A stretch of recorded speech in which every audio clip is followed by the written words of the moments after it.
What's up guys, and welcome back to the channel. In today's video we're going to talk about downsides to owning two sports cars side by side. So if you're new to the channel, these are my two cars. I have a 2014 Nissan GT-R. Sitting next to it is a 2020 Toyota Supra. They're my two cars, and we're basically going to talk about downsides to owning two. Now I love both cars, they're both really good in their own ways, but I don't know, there are some downsides. We're going to get into that in a second. So we're going to hop in the Supra, take it for a spin, talk about some stuff, and then hop in the GT-R and continue the conversation.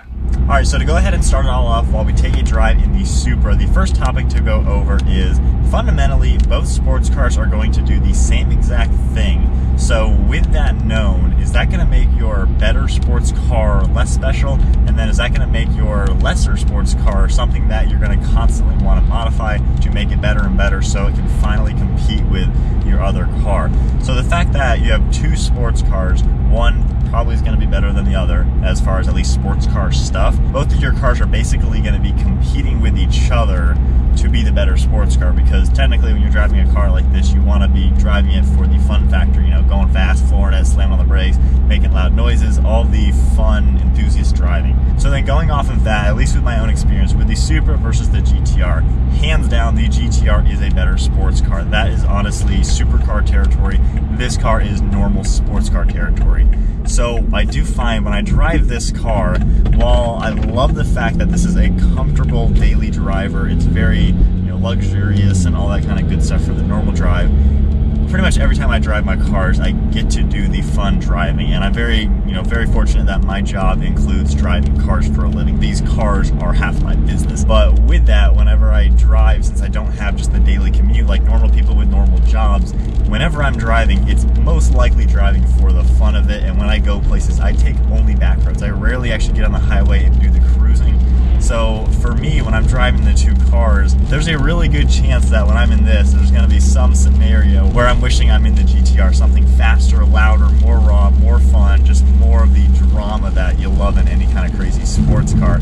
So I find that happening in my own life with the two cars. They're kind of competing with each other, and when I'm in this car, I will be like, man, if I was in the GT-R, I can make a little bit more noise, do this thing a little bit faster, and have more of the drama to the drive. So with that, it makes me want to modify this car more and more, which honestly is good. At least for a YouTuber, that's good to have more mods for this car. It creates good videos, good content, and I genuinely love doing that. I love modifying my car, making it my own. I love doing the exhaust intakes, the tuning, all that kind of stuff I love doing, and no matter what, if I didn't do YouTube, I would still do all of this stuff. This stuff is why I started YouTube. I love doing it, so I said, why don't I just film it, because I like doing it. And I will say that having the two cars back to back, given the GT-R is so much better for the fun stuff, it makes me want this louder, better, faster, more dramatic, and all that kind of stuff. And as you guys have seen with the air intake and then the AWE exhaust system, this car now at least has a lot more of that drama. There's induction noise, there's exhaust noise, and I know when I do a downpipe and then tune this and then eventually do a bigger turbo, this is going to be hopefully very close to the level of the GT-R as far as performance, because stock we're at 350 and 400 at the wheels, so fully crazy, make this thing insane. This is going to be well to the 500 mark, which is probably plenty for the weight of it. So it definitely makes you want to modify the car you have, and unfortunately, from at least when I had just the GT-R, every modification made me just love the car the way it is, and then when I was ready for the next mod, it made me love it even more. With this car, since it is competing with my GT-R sitting right next to it, every modification, while it's awesome and I love it, I'm already saying, okay, I need the next thing to make it even better, because it's constantly competing with a car that is double the cost, double the performance. And definitely don't take any of this video as if I'm hating on the Supra, saying that it's not a good sports car, because it certainly is.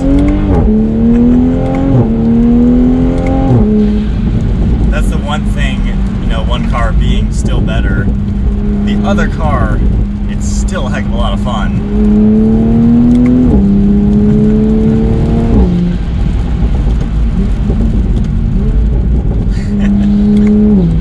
But the crazy thing is though, when your other car is a step above, as much as that was fun and awesome, if I was in the GT-R, it would be faster and more dramatic. So that's the one thing you are going to notice with two sports cars, that at least are not exactly competitors with them.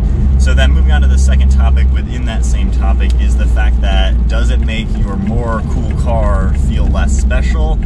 I'm kind of iffy on that one, because honestly, the GT-R to me is even more special now that I have this car next to it.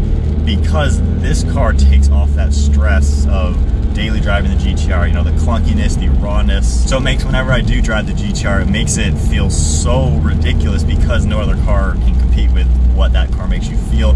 And being that this car is a very normal car when you're, you know, just driving like normal, it definitely makes that car more special. So while I think it makes the GTR more special, I think it takes the specialness out of this car, which is unfortunate because this car is a special car. It's a fun car. It's super well rounded. And I've said it a million times, if you can only have one car, this car at least is way cheaper than a GTR, new for new, and yet it can do all the good stuff that you want a car to do. So it does kind of take away the specialness to your second sports car, which is why I can totally see having only one sports car and then your other car being a complete opposite. Like my brother, he's going to have the Toyota Tacoma and the C8 Corvette side by side, exact opposite vehicles. They might be the same color, but they're going to be exactly the opposite. So when he's going to be in the Corvette, he's in his sports car. When he's in the truck, he's in his off-roader truck.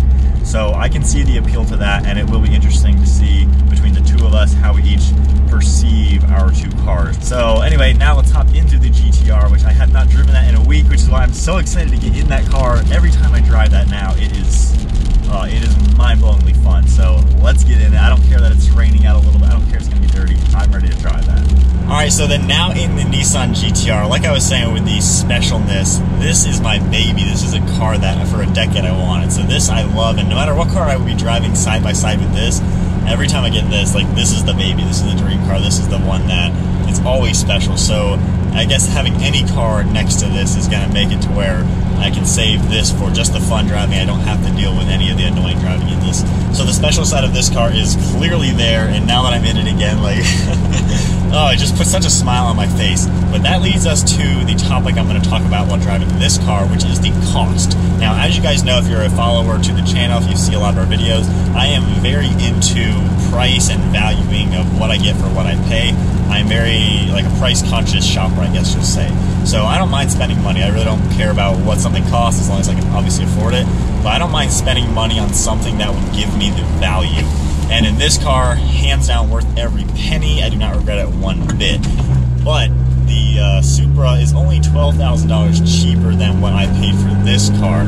So for cost, used GTR versus the new Supra, this is a better deal just because this is a lot more car for only 12,000 bucks more. But it kind of makes me look at the two cars sitting there, realizing that that is a lot of money sitting there for one car to be, in my mind, I guess, devalued just because the other sports car it's competing with is a lot better for that side of things.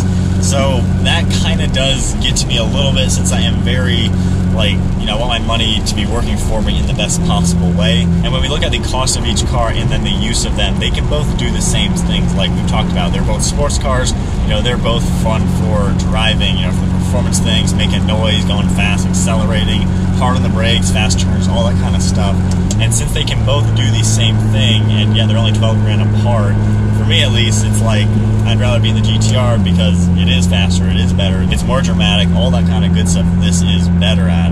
And I'd say for any kind of fun driving, I will choose to take the Supra if I know there's going to be a lot of, like, long driving afterwards, so it's a better cruiser car for getting home. So that is a benefit of having the two cars that are, one car being more hardcore and one car being a little bit more on the normal side, because just like with the daily driving stuff, the Supra can take off that annoying stress of driving off of this car, and that is a really good benefit of the Supra.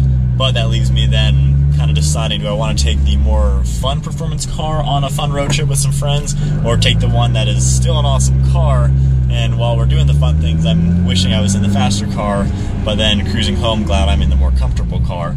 So it does kind of make you go back and forth, and when you look at the pricing of both cars, knowing that they're both similar in price, it just kind of like, I don't know, it makes you think a little bit. And back to what I was saying about the modifications with these cars, I want to modify the Supra to make it better and better to get to this level, and then maybe, let's just say $5 grand worth of money, you know, bigger turbo, supporting mods, wider tires, and a few other little things here and there.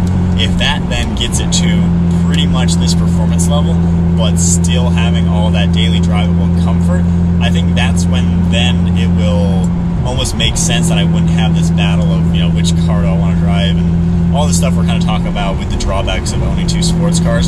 So anyway, that's just kind of a quick video I wanted to make on downsides of owning two sports cars. I love bringing the real side of what it's like owning these cars to you guys in the form of video, just because I love cars. I'm always going to own cool cars. It's just part of what I want in my life, and I really like showing the goods and the bad sides of it, just because it's not all, you know, just amazing sports cars every day. It does make you think when you at least have two that are similar but different.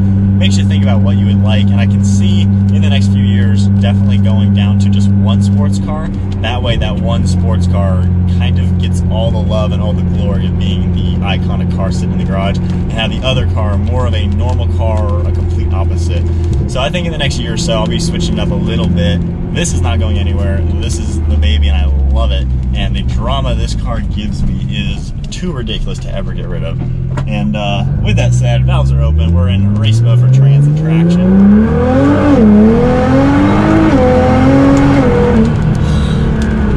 Like, that acceleration is freaking nuts.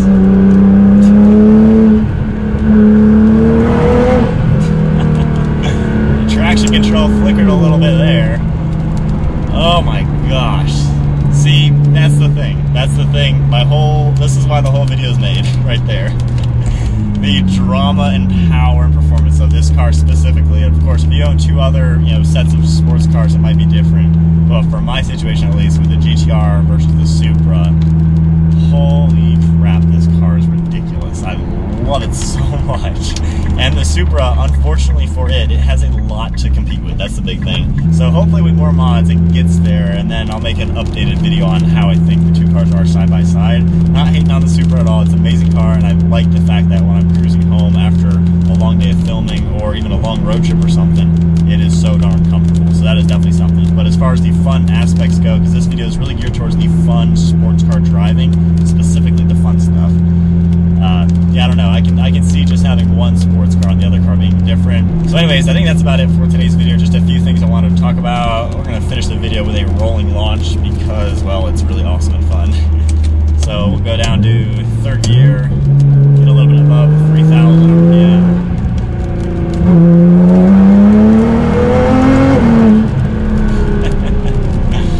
Anyways, that is it for today's video. Hope you enjoyed it. Give it a massive thumbs up. Hit that subscribe button. Stay tuned for plenty more content to come, and I'll see you guys in the next video.